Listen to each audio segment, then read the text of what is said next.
let's examine this. I mean, Emma has this theory that the right-wing media machine is weak and they have nothing, they have no ammunition. Okay? I don't know. Let's check in. Let's see what Hannity and Jim Jordan were talking about. I bet you they're going to bring out the big guns for this one. Charge.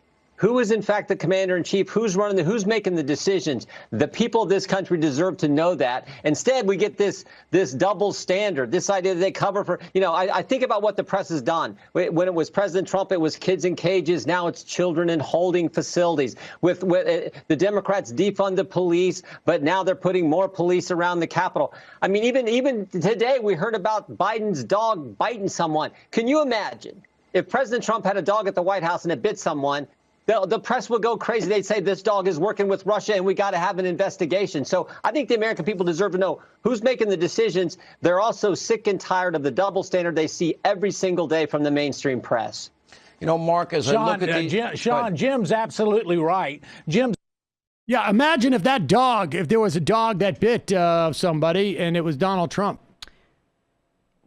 Well, it's so unserious. They can't, this is the same thing with, if Dr. Seuss, if they can go for Dr. Seuss, they'll come for you. And, people, I think, are uncertain. Are you doing a bit or is this serious? I think it's really, they can't grab onto something that is going to resonate. And so now they're going back to the sundowning thing. Okay, and I'm sorry. They're saying that the left-wing media or the mainstream media would be focusing on Trump's dog if he had one, but he doesn't like pets because obviously he's got a personality disorder. Greg Kelly on Newsmax did a whole segment on Biden's dog. Brendan, that must have been weeks ago, but maybe we have that. They did a whole segment on Biden's dog looking unkempt and saying this is not a handsome dog. Did you see this, Sam? I did not see Greg that. Kelly, I didn't know. One of the leading hosts on Newsmax, did a segment on Biden's dog. And I'm sorry to put you on the spot there, Brendan, but if you have that, they're trying to say, the left-wing media, they would be up in arms about this. And yes, it's a little nauseating how, Jen Psaki's getting questions from reporters what happened to the cat? We heard they're getting a cat. Okay, here we go.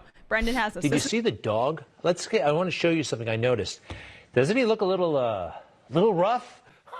I love dogs, but this dog needs a bath and a comb and all kinds of love and care. I've never seen a dog in the White House like this. I remember Buddy. I remember Millie. I remember lots of dogs, but not a dog who seems...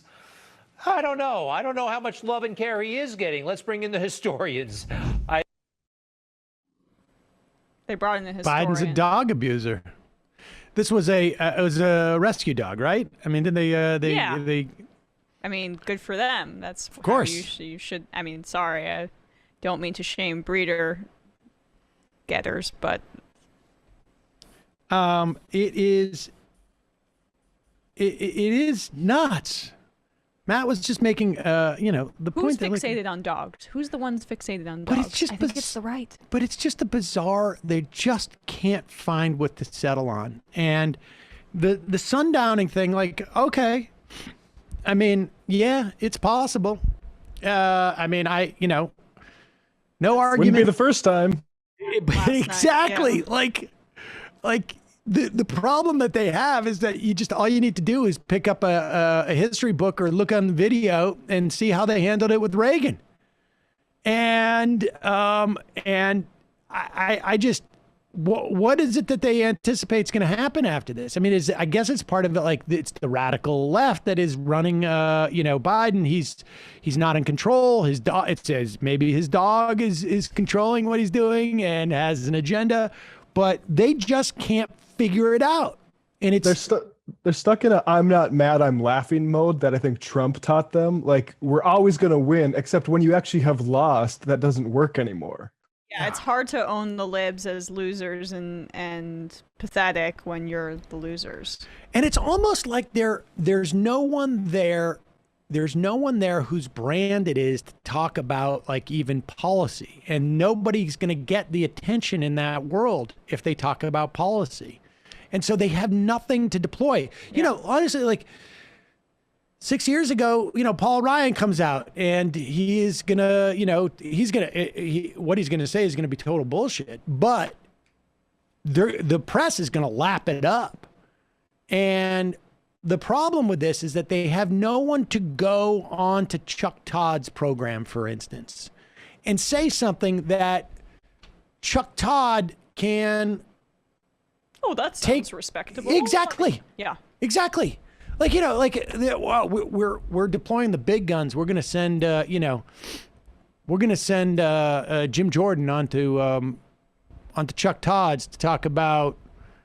He's going to be talking about Seuss and Potato Head, and then he's going to be talking about the dog situation, the non-existent and the fact that caravan. I mean, like honestly, like there's nothing that They have nothing right now. They are scraping the bottom of the barrel. You're so right. And part of this is because one, the media, I think they took Trump personally. We keep saying this, so they're not letting the Republicans off the hook for Trump, and they're enabling it.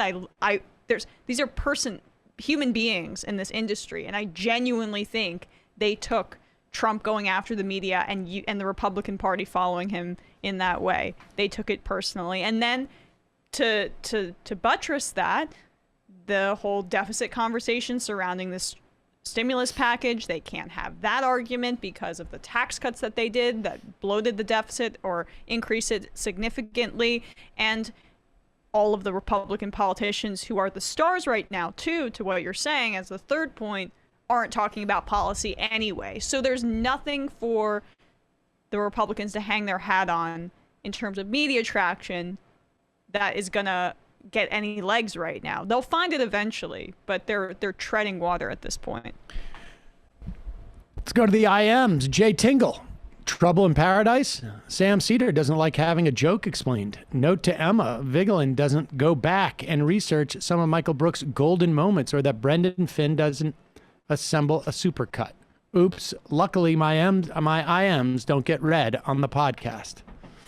Well, I just enjoy messing with Sam more You don't have to take Jay seriously at all.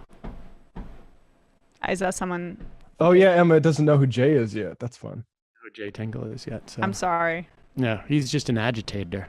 Ah. He's an agitator. A left-wing agitator? He just Or is an anarchist? Yeah. No. Sorry, I've misused anarchist before, I guess. Josh from Tucson.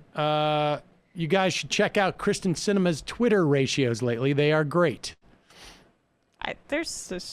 She scares me. Real Ace Attorney. Be careful, Sam. Emma's wearing similar clothes. Oh, yeah, we already read that one. Talsaf, some bad news in Florida. The GOP state legislature is trying really hard to overturn the $15 minimum wage. I assume since they can't find any loopholes, they're trying to raise the percentage from 60 to 66% for an amendment to pass. This would cause the minimum wage raise not to be required to put into law if they succeed. The SPCL has a section to contact state legislatures and put pressure on them to stop this from passing. I mean, it's fascinating. That's unreal. How can they do that after they did a ballot initiative? Oh, they've done this before. I mean, Michigan did that with the emergency. I mean, the amazing thing is that, and they did it with. I knew that they were going to try to do something like this, but it blows my mind that it's allowed. Is what I'm saying. Former convicts to vote. I mean, what is amazing to me is there's no political price, it seems, to pay when they do this in Michigan, when they do this in Florida. Like the electorate just sort of says, like, psh, I guess it doesn't work to get engaged, and that's the sort of the dangerous part about it, right? 100%, is that yeah. You get people believing that what they voted for, it doesn't matter anyway. Doesn't matter. And it really doesn't. It's like they went to the polls, they voted for this thing, it passed, but it's not going to happen